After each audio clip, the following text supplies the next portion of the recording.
estou como conselheiro fiscal na recente eleição da Petros. Graças a vocês, muito obrigado. Companheiros, vou colocar aqui uma visão um pouco, uma visão de quem estava fora. Os companheiros falam mais do GT, eu vou falar mais genericamente, não vou entrar em detalhe do GT porque não participei, vi de fora. Então eu coloquei três itens na minha apresentação, que deve aparecer alguma hora, mas só vou falar no primeiro, porque no segundo é uma cópia mal feita desse dossiê. O dossiê está muito... Parabenizo os companheiros pelo dossiê. O dossiê está muito bem feito. Sugiro a todos que leiam, que vão ali, diz o histórico perfeito da situação da Petros. Então, eu vou falar um princípio, primeiramente, primeiro, eu quero falar minha convicção pessoal. Eu tenho convicção pessoal, certeza absoluta, de que os déficits que a gente está pagando são, sim, de responsabilidade da Petrobras. Então, estamos aqui sacrificados. E muitos companheiros, felizmente não é o meu caso, mas eu tenho sensibilidade para aqueles companheiros que estão com seus contra-cheques zerados, companheiros que sustentam filhos, sustentam netos, e estão numa situação muito difícil colocada pela Petrobras. A Petrobras está usando o famoso princípio da corrupção, que é o de criar a dificuldade para vender a facilidade. Então, imprensa os aposentados e pensionistas com contra-cheques zerados e vem com propostas maravilhosas deles abrirem mão dos seus direitos para a Petrobras exercer os direitos dela. Quando a gente abre mão dos nossos direitos, estamos jogando os nossos direitos na mão da Petrobras. Então, vamos falar de Plano Petros. Bem, primeira coisa que a Petrobras, aqui alguns são desse tempo, né, companheiro Brandão? Do famoso manual de pessoal da Petrobras, que é o responsável pela aposentadoria dos petroleiros era a Petrobras. E era salário integral, eram como funcionários públicos, porque foram formados basicamente pelo pessoal do CNP, que é o Conselho Nacional do Petróleo, que é o único pessoal que não entendia de petróleo. Quando criaram a Petrobras, esse pessoal foi levado para lá, mas eram funcionários públicos, tinham direito à aposentadoria integral, e isso constou no manual de pessoal da Petrobras, até que, espertamente, eles falaram, não, vamos tirar isso aqui e vamos... Isso aí. Por que a Petrobras deve? É isso que eu vou falar. Então, a Petrobras, já quando da criação, pode abrir. Mais um. Isso. A responsabilidade da Petrobras, ela se livrou da responsabilidade da aposentadoria e criou um fundo de pensão. Maravilha. Fundo de pensão, mas vai garantir isso aí. O plano foi mal estruturado desde a sua criação. Né? Desde a sua criação. Né? Enquanto esse tão elogiado a Previ do Banco do Brasil, todo mundo elogiou. Por que a Petros não é como a Previ? A Previ está com superávit. Por que a Previ? Enquanto a gente, desde que foi fundado, pagava a aposentadoria dos pré-70 que existiam antes da Petros, enquanto, em vez de se capitalizar, a gente paga a pensão, a Previ no Banco do Brasil estava quietinha, só juntando dinheiro. A Previ só começou a pagar a aposentadoria em 1997. Até lá, quem pagou a aposentadoria o tempo inteiro foi o Banco do Brasil. Então, aí já mostra uma diferença fundamental. E digo mais, né? E as pessoas que vivem elogiando a Previ, mas não falam que a Previ esse ano já teve um déficit de 9 bilhões.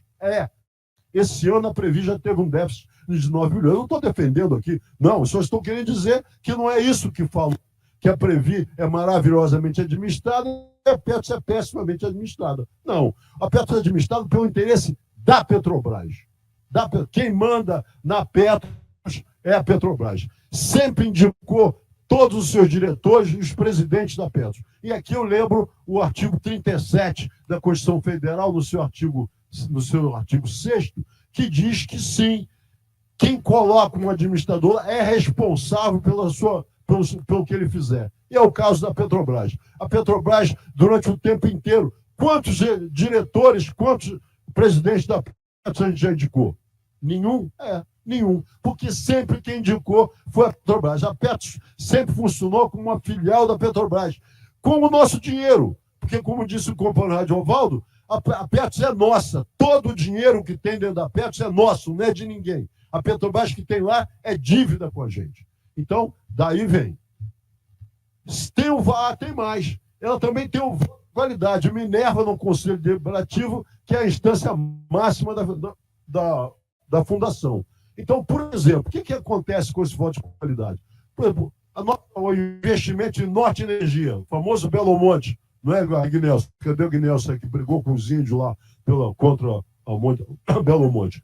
Pois é, esse investimento em Belo Monte foi aprovado com o voto de Minerva da Petrobras. O voto de Minerva. A Petrobras usou seu voto de qualidade e aprovou esse investimento. E como é que foi esse investimento?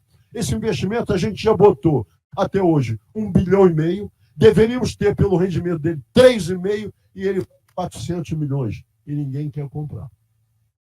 E mais. Mas então já pode perder mais 400 milhões? Pode perder mais 400 milhões e tem o que ninguém sabe, porque está escondido. Que nós, nós somos donos 10% e somos fiadores do empréstimo capitaneado pelo BNDES de 28 bilhões. Então, se a Norte Energia não pagar esse empréstimo de 21 bilhões, nós vamos tirar do nosso patrimônio 2,8 bilhões para colocar. Mas Silvio, isso é muito distante, está longe. Não está longe. Sabe o que diz o contrato desse empréstimo com o BNDES? Diz o seguinte: se a Norte Energia, Belo Monte, não gerar renda suficiente, no mínimo para pagar o serviço da dívida, o empréstimo é considerado vencido imediatamente. E quando o empréstimo é vencido, os fiadores vão ser chamados a botar o seu dinheiro lá. E nós temos 10% dessa fiança. Mas isso não vai acontecer. Não vai acontecer, não. Isso já aconteceu no ano passado. No ano passado, o Belo Monte não gerou o suficiente sequer para pagar o juro da dívida. Mas é governo, chegaram no BNDES, o BNDES abriu mão dessa cláusula. E diz o Norte Energia, eu li a declaração deles, que o BNDES tinha aberto mão definitivamente dessa cláusula. Nananina, não.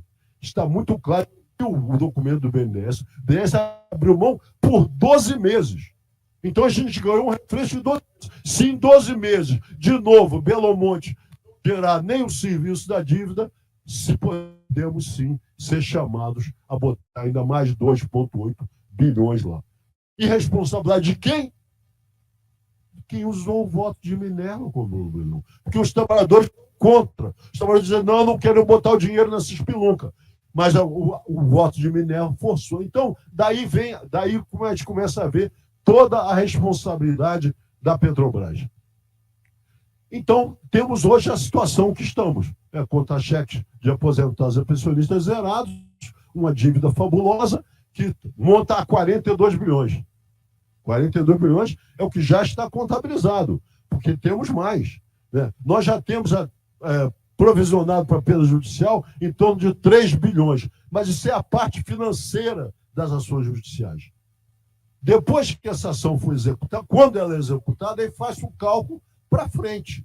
Né? O seu benefício foi ajustado e quanto é que isso vai custar para a Petro? Eu já vi números para projetar esse déficit, essa parte atuarial. Eu já ouvi falar em 10, em 12, em 14, em 18 e até em 20 bilhões. Mas não tem um número exato? Esse número é complicado de apurar, porque tem uma coisa, uma ação pessoal, sabe quanto você ganha, sabe? Mas e ações dos sindicatos, das associações? Quantas pessoas e com que salários, com que benefícios esses salários vão ser ajustados? Então, tem uma imprecisão nisso. Então, suponhamos aqui que sejam de 14 bilhões. 14 bilhões, a maioria dessas ações são ações de níveis. Quem causou as ações de níveis? Quem criou esse problema? RH da Petrobras. RH da Petrobras é o maior causador de problemas para a Petro. Né? Por exemplo, com os níveis. Criou-se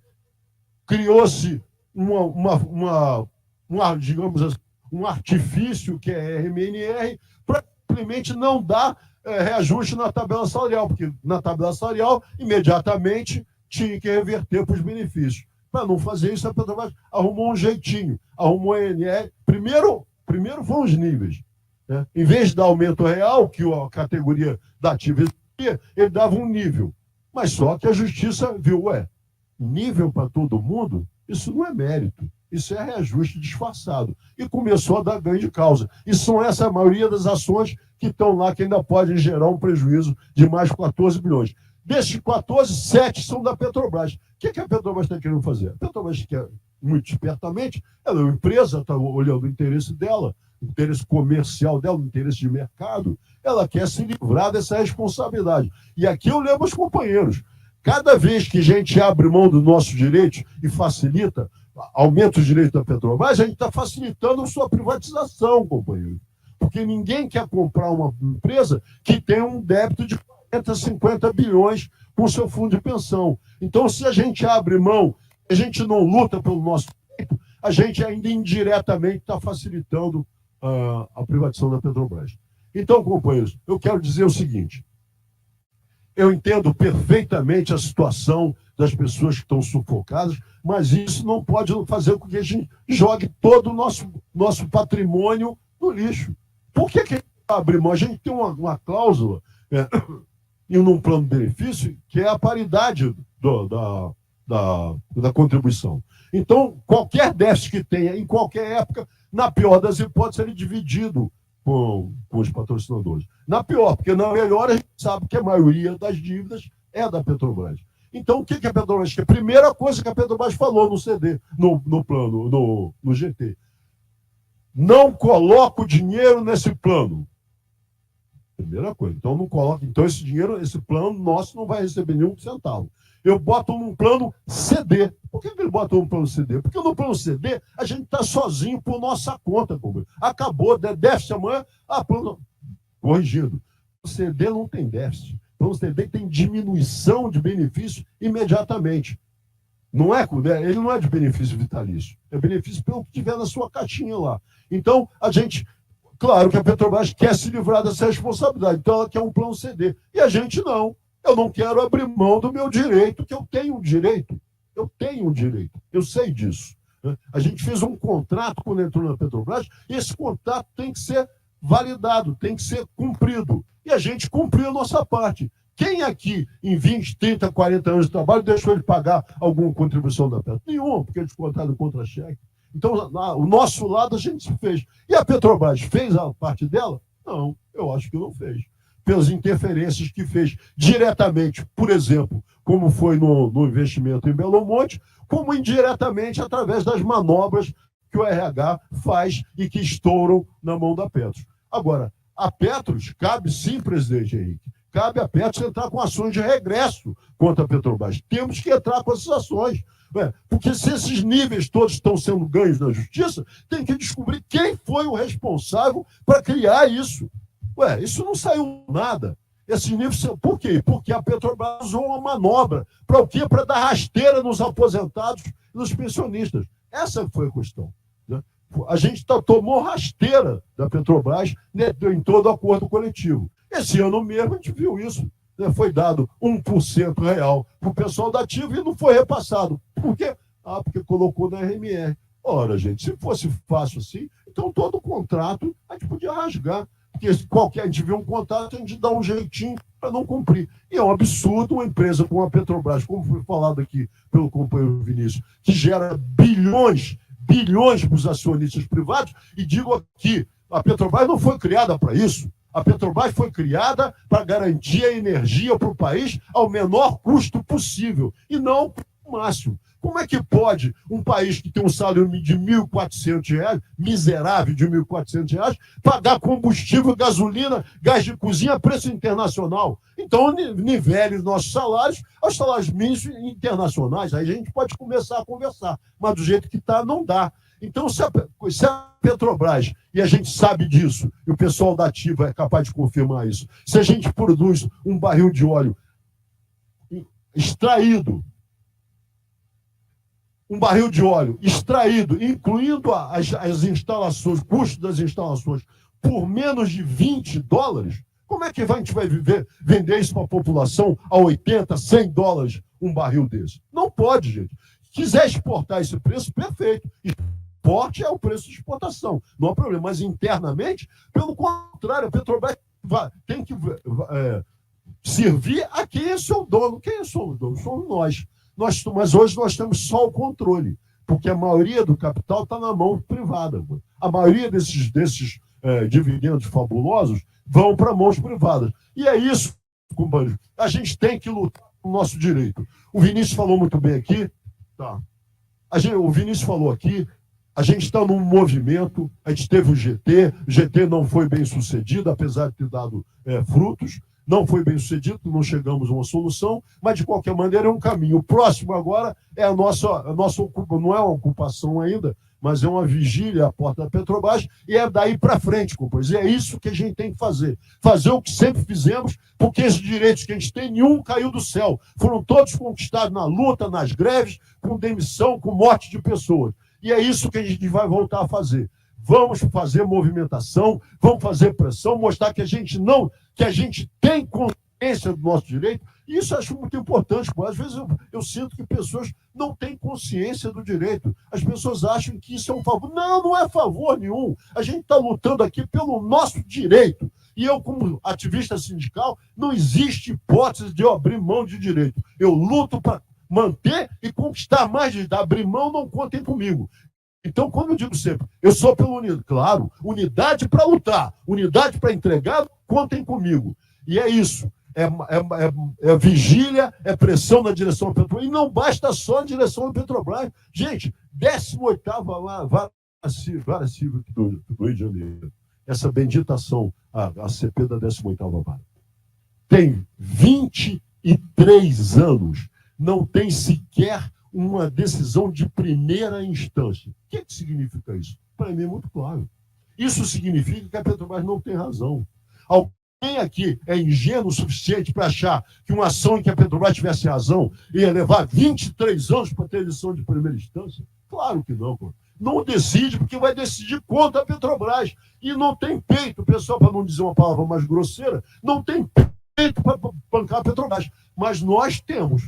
Nós já enfrentamos a Petrobras muitas vezes, perdemos umas e ganhamos outras tantas. Então a gente tem sim que partir para cima e brigar na justiça. A gente quer que a nossa ação seja julgada, gente. Nós somos idosos. Cadê o estatuto dos idosos? Vamos usar o estatuto dos idosos. Essas pessoas estão morrendo à míngua e a gente tem sim que lutar. Então tem que fazer também pressão na justiça. As pessoas dizem, mas justiça, isso é STF, isso é um tribunal político. É isso. Ainda bem que é tribunal político, que a gente vai partir politicamente para cima deles, para pressioná-los e expô-los a